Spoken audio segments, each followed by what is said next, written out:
45度嚇，隻手45度嘅。而家咧隻手45度係壓喺你個下腰位置，動腳先，壓喺下腰，唔好咁多，一個手掌位就夠啦，唔係攝晒成半條手啊，一隻手掌位。好啦，膊頭放低喺地下，手臂放低喺地下，你壓邊邊就轉邊邊咯喎，你個身體轉，其實用你嘅身體壓住佢，同你頭先好相似㗎，你感覺嘛？但係呢個咧，你會舒服啲啦。你淨係咧專注你個背脊轉到幾多就幾多，但係重點咧係少少地都要轉個背脊，你會覺得扯住，睇住啦。需要有專幫助你嚇，亦都我哋其實將個90咧擺喺張隻邊，你就唔好喐啦。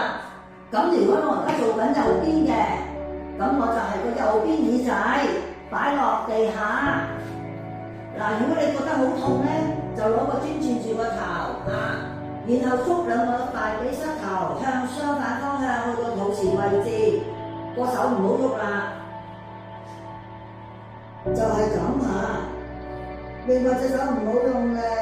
完全10度係啦。當我哋咧一內旋咧，就係向下叫做下90，嗱要黐埋去嘅喎，即係話個肚唔好趌出嚟啊嚇，係啦，一隻手向下，轉一隻啊，係啦，嗱跌咗落去啦，呢個先係90，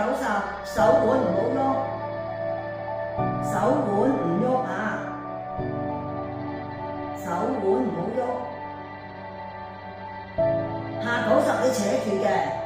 你會覺得係特別痛嘅。